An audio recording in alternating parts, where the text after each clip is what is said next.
Yes, you can proceed your question. All right. Hi, hello, vanakkam, and welcome to this fantastic webinar today on education versus employability. This is you, Krista, your coordinator, moderator for today's webinar from My Online Citizen, welcoming you all. So, ஒரு vanakkam and welcome to all the students from various colleges and to the faculties. And if we have principals joining us, Nandri, thank you very much for being with us today, ma'am and sir. Thank you very much. So why is this day so special? I'm going to answer you in the next few seconds. So this is another milestone in the history of My Online Citizen, MyOS, and why? Because today we have the very famous, kind, encouraging, and very reputed personality, resource speaker with us, delivery leader from IBM, Mr. Ramesh Alwan sir. So you know what, we can give a virtual clap and welcome to sir. So thank you very much, Roman Nandri, for joining us today and for being very kind and accepting our invitation to help our students understand, what's happening outside and how, things can be availed better. So no further delay and ado, I would like to welcome and introduce you to our viewers and to our student users and faculty users today, sir. So yes, all about Mr. Ramesh Alwan, delivery leader, IBM, is an accomplished and a high impact strategic business visionary and transformational leader with 30 years of proven experience in leadership and development of IBM globally.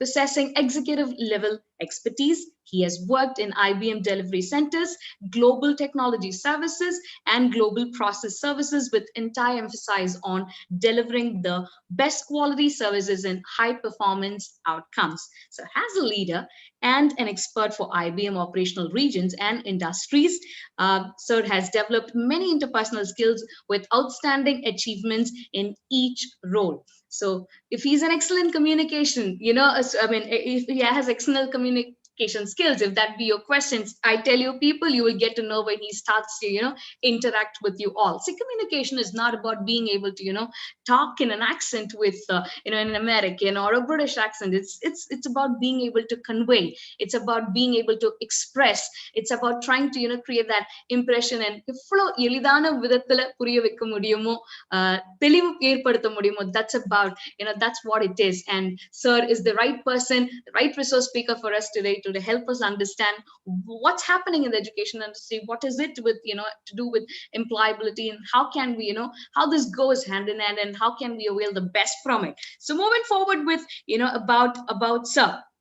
So, excellent communication skills and stakeholder relationship with strong eye for quality delivery and operational collaboration, adept at team, leadership and development, technology and L&D, learning and development, finance and business controls, HR and workforce management, and quality service delivery and compliance, satisfying customers and initiating strategies to reduce cost and raise profits in unique selling proposition is the chief quality of this very personality here. 30 years, not an easy job. 30 years, not just easy. Your full expertise, your full knowledge, he might have, he should have acquired and gathered all. So Inniki Nama Matile is going to share all about it with us, and we're going to channel down exclusively on education versus employability, how this is happening amidst the pandemic and during this virtual communication condition. And no further delay, sir, I leave the platform over to you. Our viewers, our student users are waiting to listen to you, sir. All over to you. Thank you. Thank you, Krista. Thanks for all those nice, kind words.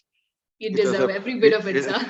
It was a brilliant introduction. And good day, everyone, to all the viewers, listeners, reverend principals of colleges, faculty members, and my dear students. I think what has to be said about me, Krista has probably drawn it beautifully. It seems like a portrait in a dream. So thank you, Krista, for all those nice words that you've spoken about me. I'm honored, sir. Thank you. Without much ado, I think I would want to kind of switch on to a very interesting topic. This is something that's been bothering the industry for quite some time now. Before we even get into the presentation, let me give you a quick overview of what's happening. Why was this topic chosen? Why are we even going to talk about this topic, right? I'm going to go off video, my friends, just to make sure that there is no interruption in the audio, right? So if any of you still love to see my face, do let me know. I will be happy to show on the camera. So this is one area which has been kind of bothering the industry, right? So if we look back at numbers before we open the presentation, India approximately produces about 75 lakhs or 7.5 million graduates every year, year after year. Yeah, I mean, give or take another million here or there, right? So, and then only about 10 to 15% of them are getting employed directly. Why is it? Are the colleges and universities not educating our students appropriately? No, the answer is no. I mean, the quality of education, in fact, is very good. At a college level, we still kind of lead from the front amongst a lot of other developing nations that we can think of or talk about. But then the point is, the employers of the day today, as we go through the presentation, you will also understand what I'm saying here. The employers of today have a different expectation from people who are coming for employment. The expectation is that you come with skills that would make you a productive employee of their organization from the word go, which means there are skills that are possibly lacking, which is something that will have to be bridged as you look at it. Now, from an education standpoint, I know there are much more senior and more experienced educationalists in this group, and I know for a fact that there's a lot of work underway in terms of making sure that the curriculum across universities also starts incorporating certain essential requirements of the industry. It's going to take up another maybe couple of years, probably 2, 3, 4 years, by the time we really the education system comes at par with what the industry expectations are. But what we have to realize is that the industry is moving at a pace that is much faster than the speed at which we can actually come back and catch up. So the catch-up game is going to continue as we continue looking at how do we bridge this gap, and we will see how we'll bridge this gap, right? This is something that is going to be a good proposition for all educationalists and thinkers who would really want to go back and say that, oh, is this something that I can inculcate or bring into effect in my institution? So something that will help my students get out and get a job the moment they get out of the college, or maybe the moment they graduate. So things that we will really talk about, and it's going to be about 35 to 40 minutes of presentation. I'm not going to bore you with a lot of slides, lot of text. I've got 3 slides in the presentation. Um, those 3 slides will hardly have any text. A lot of them are pictures. And I strongly believe that a picture speaks 1,000 words than what a statement can really say, right? So we will look at them. We will see what is in the deck. We will talk through it, and then we will probably open the last 10 minutes for any question and answers that any of you might have. With that, let me share the presentation.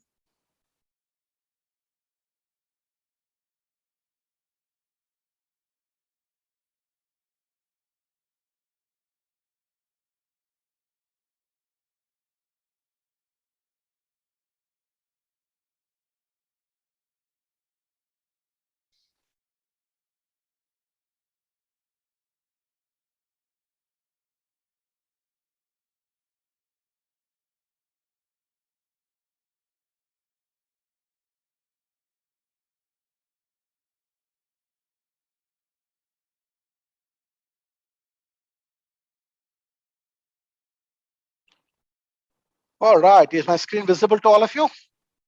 Yes, sir, it is. Yeah, okay. All right. Let me begin.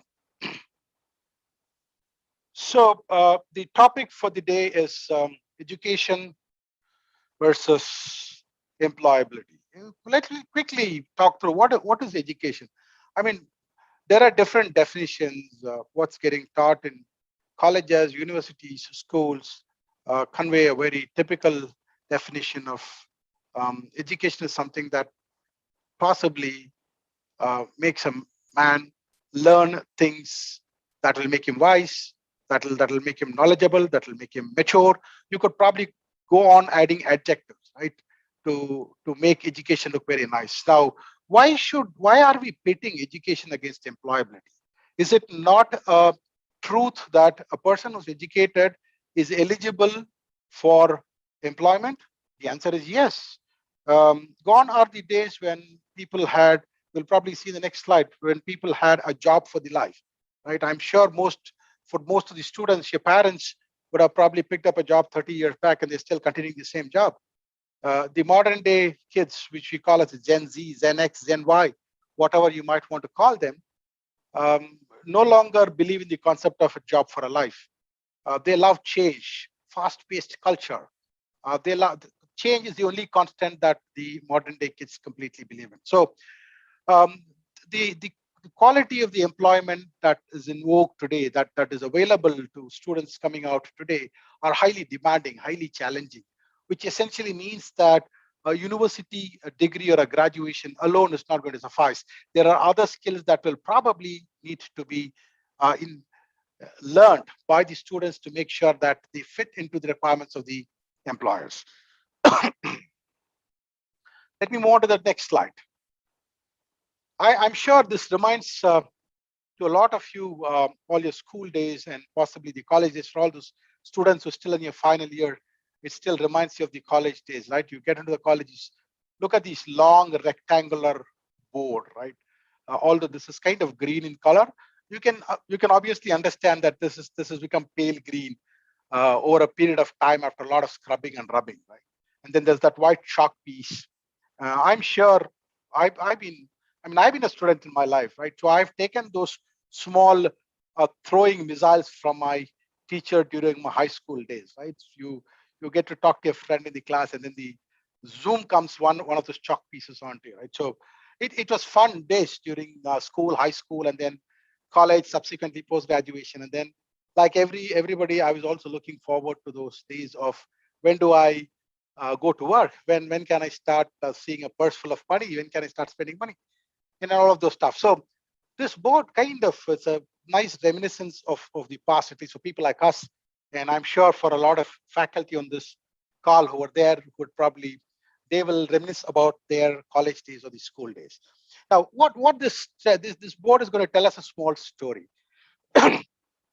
Let's start off with the first picture, right? And the pictures are small, and but I will kind of go through it, right? You see a lot of students raising their hands. It should remind people of those young days in school, the primary school, the teacher coming back and asking a question in the class, and then saying, who can answer? And then up goes the hand, not one, but almost everyone's hand goes up. Because those were the days when everybody wanted to prove a point to the teacher that, yeah, I knew, I study, I listen to what you say. And then slowly we graduate from that phase to the next stage where we come back, we start growing up, get into bigger class, we come back home, sit with a pile of books in front of us. The books are lying in front, but the mind is elsewhere. You can see that nice cloud around the head, right? Over the head, right?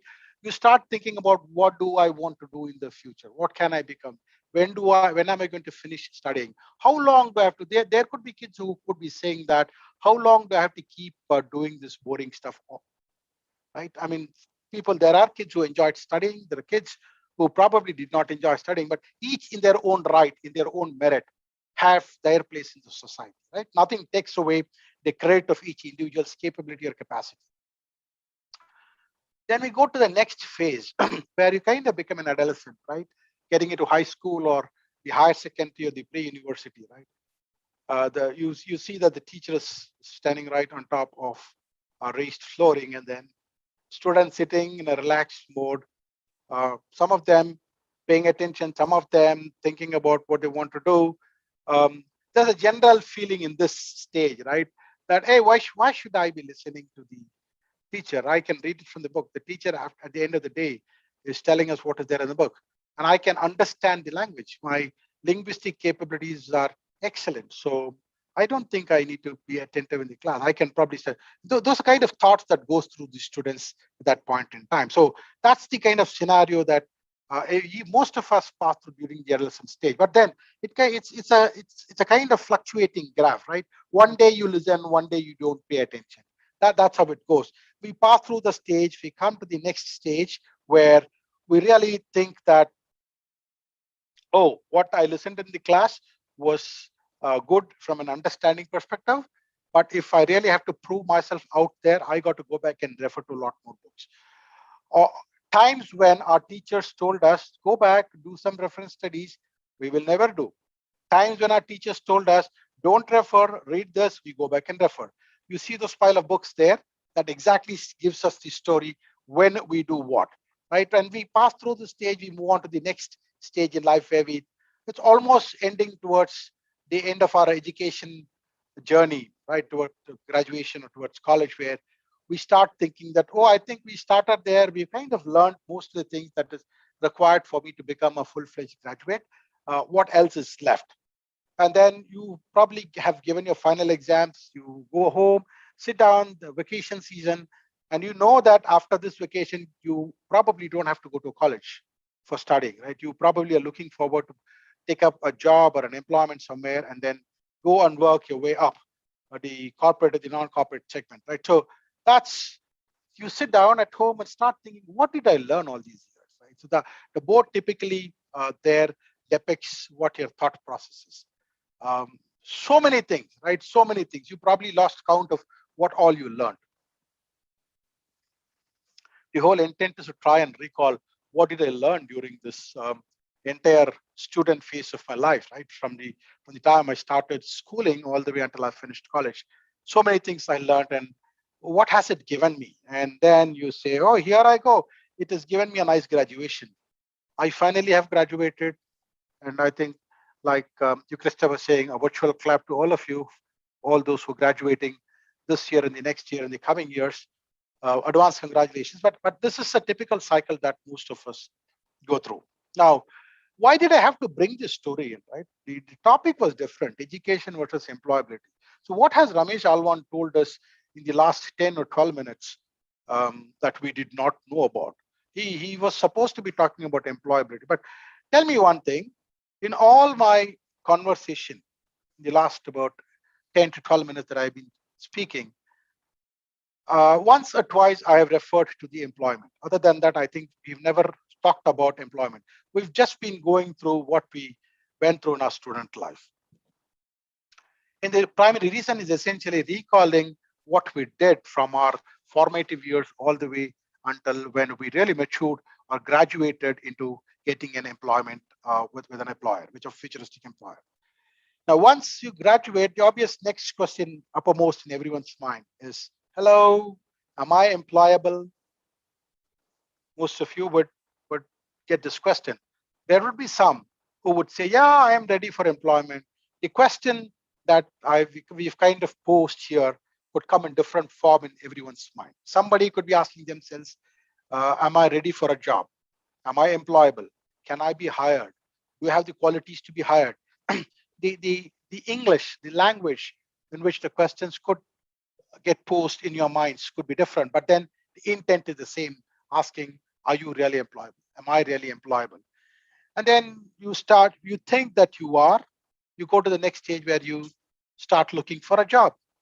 And then you probably attend interviews for letting people know that hire me, please. I have the relevant qualifications. I can be hired. I want to be hired, and I'm looking for a job. You go through that phase of really going through all of this. Once you get here, what is it that is stopping people from getting a job the moment they attend the interview? Remember, one of those first few statements that I said, that India produces about 7.5 to 8 million grads every year, right? Slightly more. Add or subtract another million. I don't think subtract, but add another million probably. Only 10 or 15 or 20% of them get placed straight away right after college. A lot of them still remain unemployed. Why is it so? Let's look at the next slide and understand what is keeping them away from a job. Nice small river, beautiful banks on either sides, right? There's a beautiful arcing bridge that you can see, crystal clear water that kind of reflects the bridge on top. Nice image. I mean, the picture looks beautiful. Is the story going to be beautiful? It's going to be even more beautiful, right? So what we did so far, whatever we read, we saw on the previous slide is what you see here, right? You've got the key to employment, right? The key to employment is education. But is the lock going to open? Probably not. There is something that is missing. There's something that's missing. The key was made right. The lock is also right, but it is not opening. What's missing? Why am I not landing a job? How many of us understand that the jobs don't land into our laps so easily as this picture just landed? It is not going to be a smooth landing, right? Um, for some who were fortunate, I would say, right? So it probably is a good to go in the first few interviews. For some, it could take a few months. For some, it could take years. It all depends. It's not fortune alone. It is also a lot of other things that matters. What are those other things that matters? What is keeping an educated guy on this side of the bank crossing over and picking up a job on the other side of the river or the lake, right? Let's look at what they are, right? There's something called common employability skills. Now, the obvious question is, Mr. Ramesh, are you trying to tell us that these are not being taught in the college? No, they are. They are. Um, but then why? If they're being taught in college along with education, why is it that what is it new that we're going to learn as common employable skills to get a job? Two key factors, right? What you learn in college, a lot of them, some of them you will apply in your day-to-day life. Some of them you haven't got an opportunity to apply in your day-to-day life, right?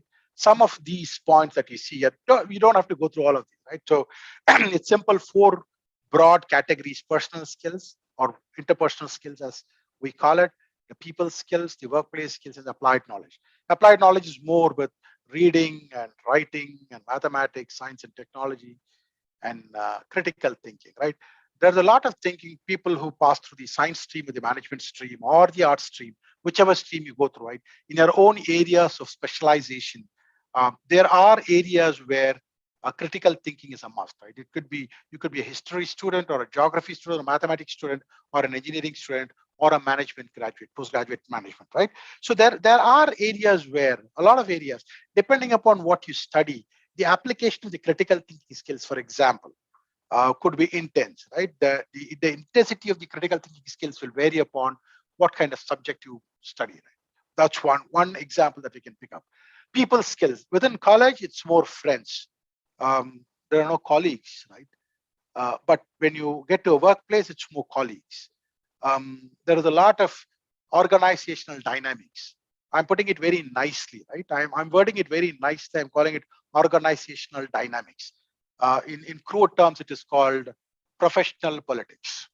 But in reality, they are the organizational dynamics that will have to be learned. Now, these are learned on the job. When you get into a job, you really understand. As a student, when you pass out and go in, you will figure out that, it was not so in the college. No.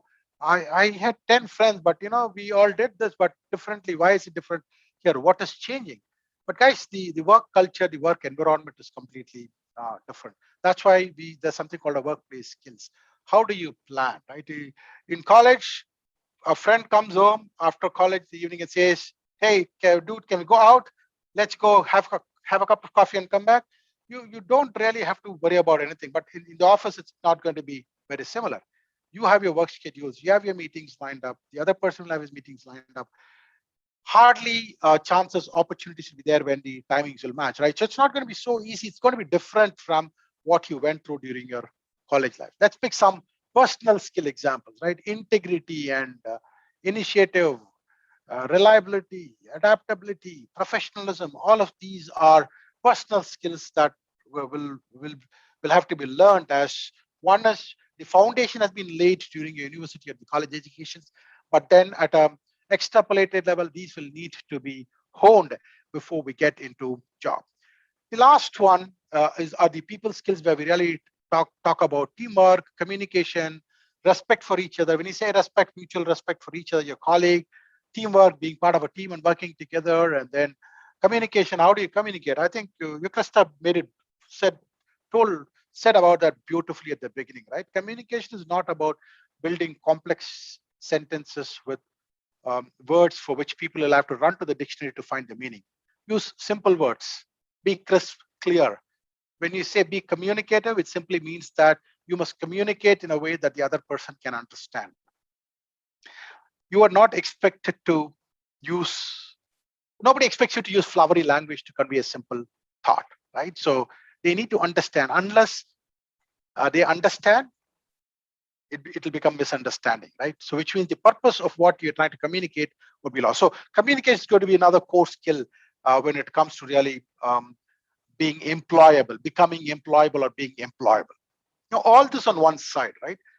What's not said here in this picture, and I've deliberately not added that, right, are the technical skills. Now, for all those um, um, students from engineering background, for example, right, or for any science graduates for that matter, right? What you learn in the college typically gives you a level of practical exposure. If you take, for instance, biology or chemistry, at a laboratory level, you kind of do experiments. You learn, you write exams, you do practicals, you pass out and come back, right? Engineering level, let's take, for instance, IT, right? You learn software, let's say somebody learns Java or artificial intelligence or machine language. There are small projects that gets given at a university or college level. You code that, you score marks and come out.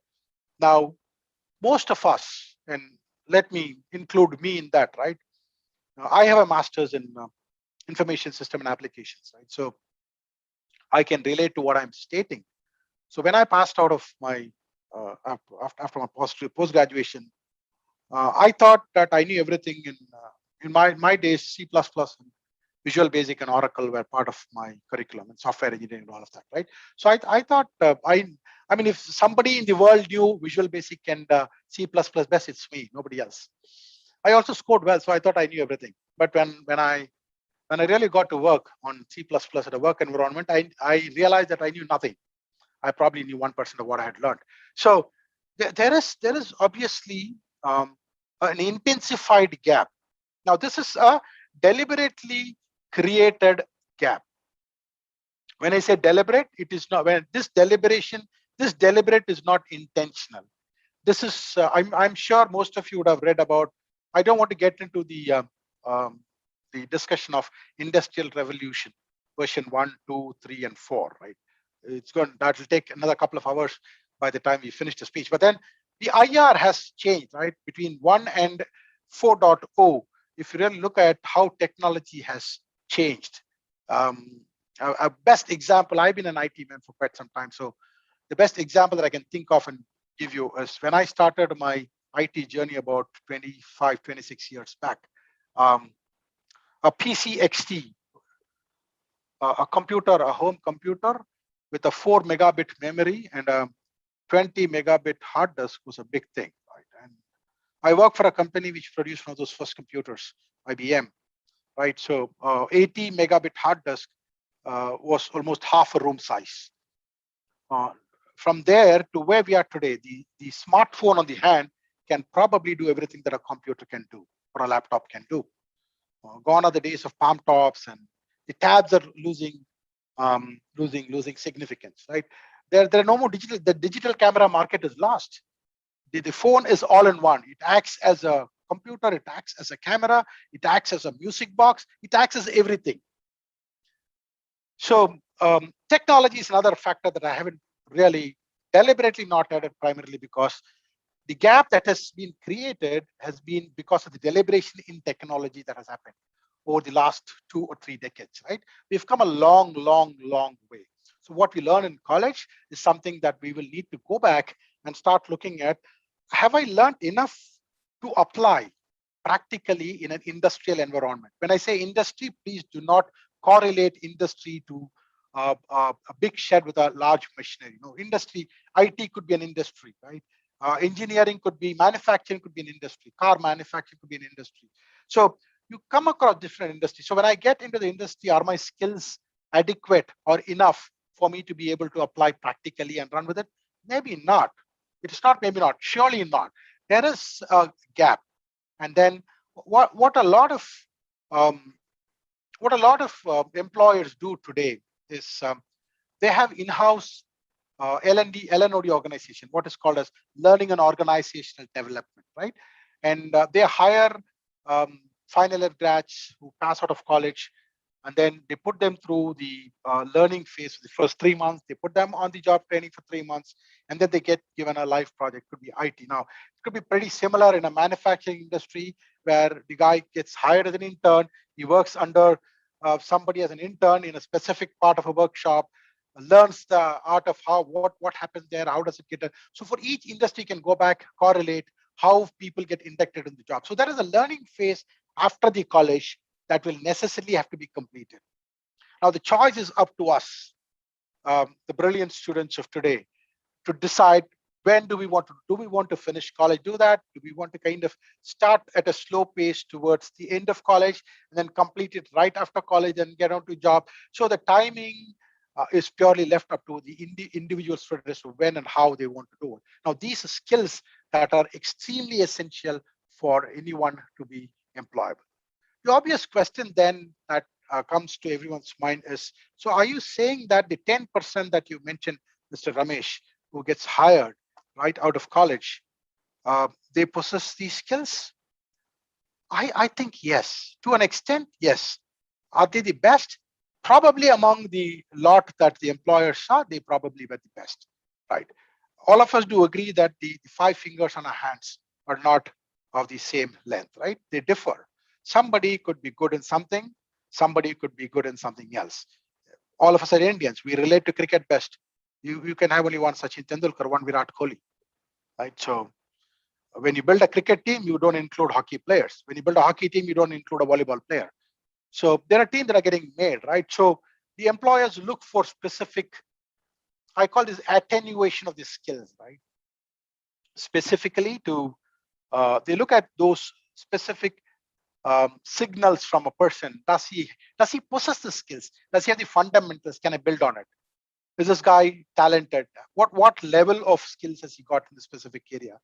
And trust me, while the technology part in an interview is about 30-40%, the remaining 60% goes in all the other 4 areas that I've talked about, right? Applied knowledge, workplace skills, people skills, personal skills. Now, I have had students walk up to me. I've done quite a few seminars on different topics, right? But one of the common questions that most people have come back and asked me is, sir, what do you mean by, how do you expect a college grad or a student who just passed out of college to have workplace skills, right? So some people observe and learn. Some people read and learn. Some people experience and learn. So the observe and learn and read and learn are the ones who are part of the 10%, right?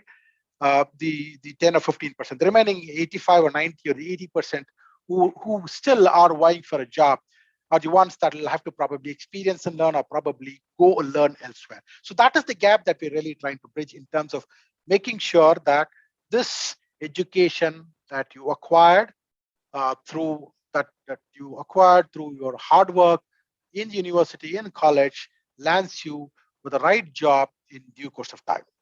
Now, we'll take one step back and say that, oh, all right, I finished this. I got onto the bridge of the common employability skills. I went through, picked up these skills. I went through some courses, some trainings, and then I finished. I am going in for an interview. And then what happens? If you meet the criteria, somebody's going to go and tell you, come back and tell you, you are hired. And what made you hireable was what we spoke at length in the previous slide, where we really spoke of the gap that kind of, the gap that existed between what you learned in the college versus what an employment would typically, or an employer would typically look for. So once you get hired, what's the next step? So as people enter into the job, a lot of them think that, I've got a job now, and there are people who will start calculating or thinking about what is the money that I'm going to make, what we're going to do with the money. Some people start thinking about what is my career path? How do I grow? There are those that will start thinking, okay, it was so difficult now. How do I progress in my career? That's one. That's the third group that will start thinking about it. There'll be a fourth group that will think, oh, I learned so much in college, but still it took me some time to get a job. What are the additional skills that I need to hone to make sure that I keep the job, not really keep the job, but I grow in the job, not really grow in the job, but make sure that I also get a new job with a much higher position, salary, and whatnot.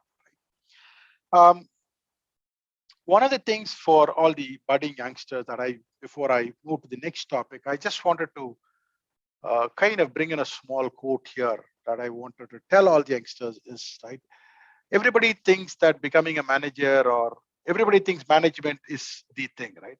Management is all about persuading people to do things that they are not sure if they want to do or not. That's typical management. But leadership is about inspiring people to do things they never thought they could. The leaders generally lead from the front, right? The leaders don't persuade people, they inspire people. That's the key difference that you'll have to look. And as you start your careers, you should look up for leaders, executives who could really lead you from the front. I'm not saying managers are all bad, but that's a very typical start that everybody starts making, saying that how do I want to? I just have to listen to what my manager says. I'm not saying you should not listen to your manager when you get into a job, right? Listen to a manager. He's senior to you. He knows what you're. You should also look up to a leader. You should start having a mentor at your workplace. The company that I work for is IBM India. I work for IBM Global Technology Services. I'm a program director. I manage the Canada region for IBM. I've got about 35 customers, about 700, 800 people working for me. A lot of stuff, right? But then the point is, um, you really, when you have to lead a large contingent, when you have to understand what the market says, you really need to have that kind of vision. And in the company that I work for, it's a mandate for us to kind of pick mentors every year, right? So we pick different mentors. At my level, I still have a mentor. At my mentor's level, he has a mentor. So there is no end to learning. That is typically what IBM continues telling us, saying that there's no end to learning. You can still pick up. Mentors are not those who will tell you what to do in your job, right? The mentors are those who will tell you what you're good at, what you're bad at, what do you need to change. It's as simple as that. Mentors don't tell you how to do your job. If you start finding mentors who tell you how to do your job, they're not mentors, they're managers, right? So they are supposed to be telling how you should be doing your job. Now, the next part, once you're hired, what happens? You start, I told you there's one or two groups that starts thinking about what next, right? Ideally, you should start focusing on what are the additional skills. Now, what was very evident in the early 2000s? I'm sure most of you who are now in this forum, barring the faculty, the college faculties, the principals, and the others who are there, the student community here would relate to what I'm stating, right? That 20 years back, digital camera was the thing, right? Somebody owning a handy cam was being looked at as a rich man. Today, there is no need for a handy cam. Your phone does the video recording.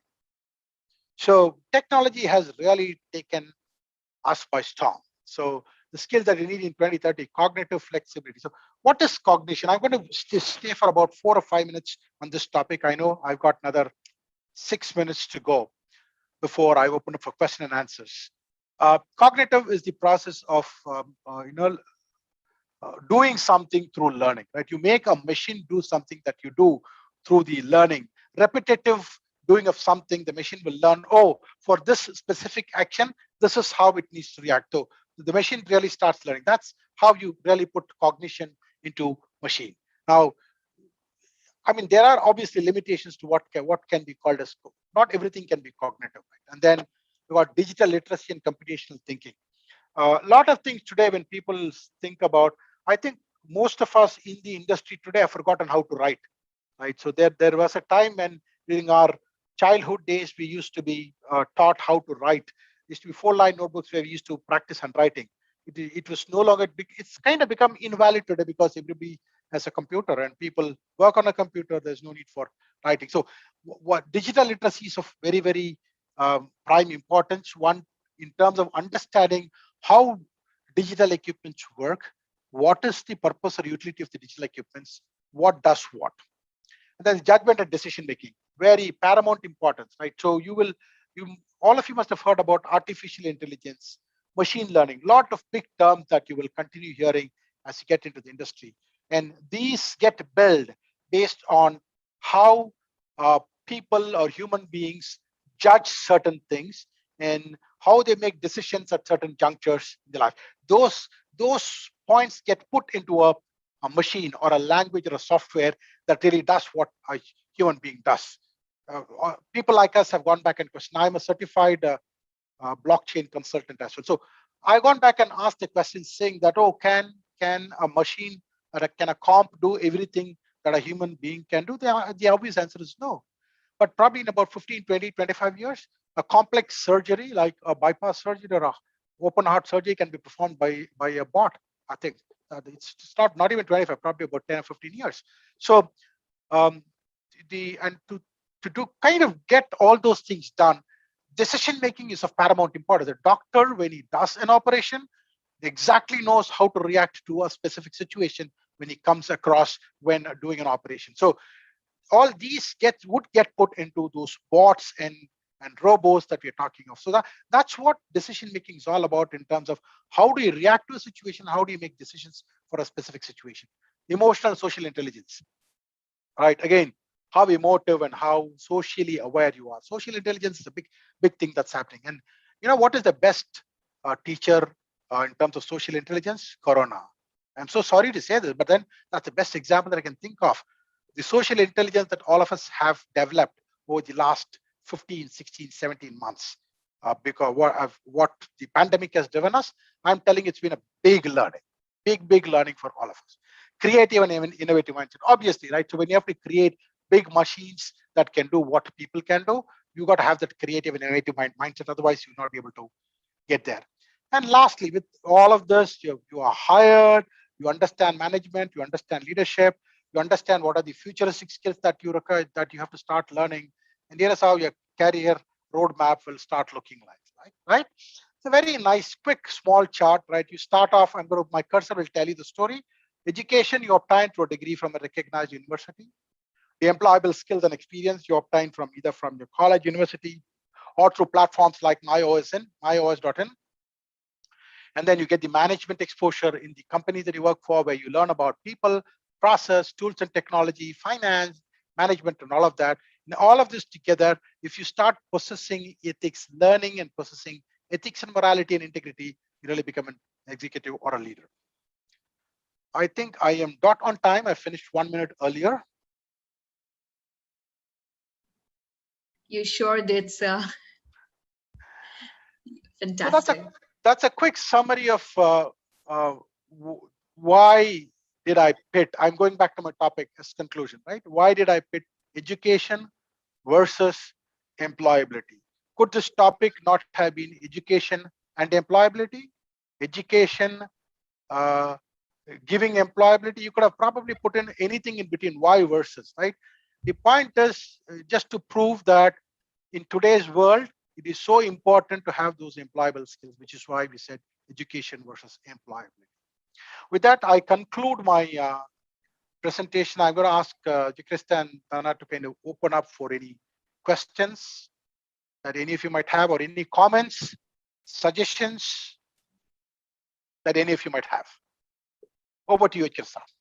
Thank you very much. I truly appreciate that. So the challenges and guidance, in education and employability was dissected in a very, comprehensible manner.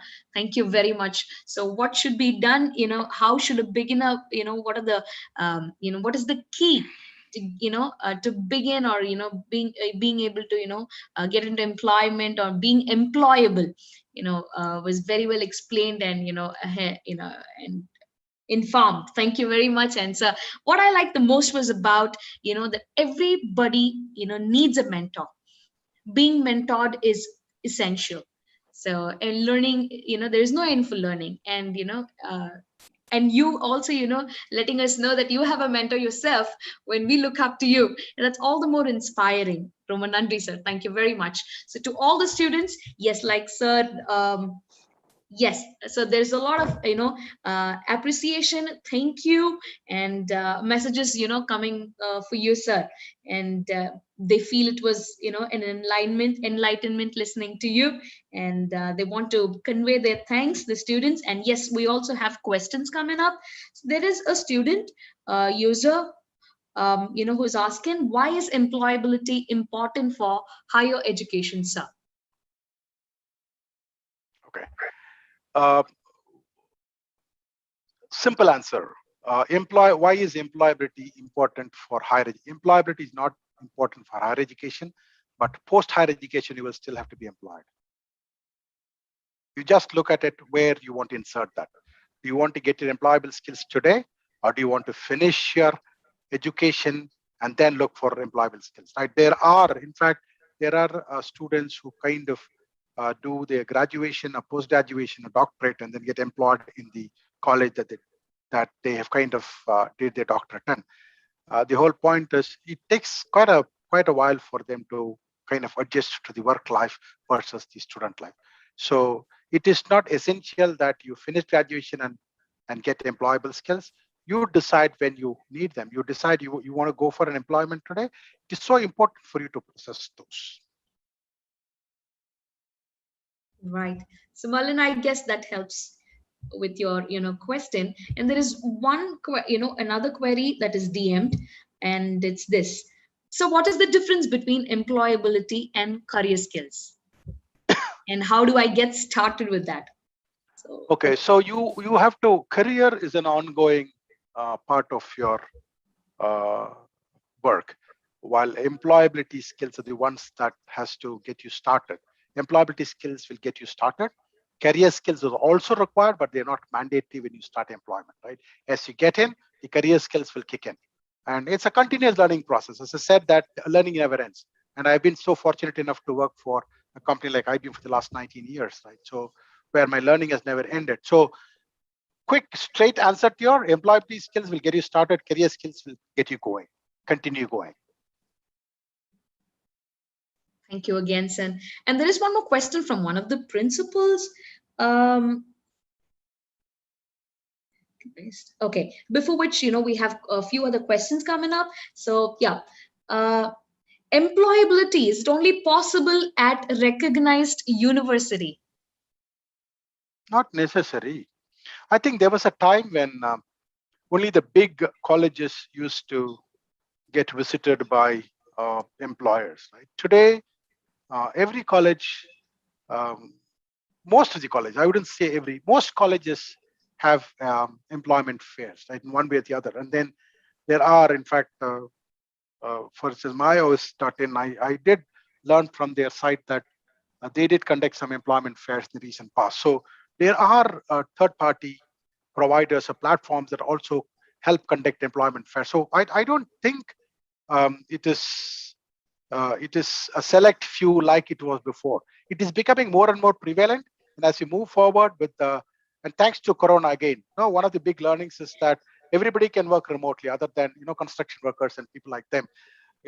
Most people who are on a computer can literally work out of anywhere.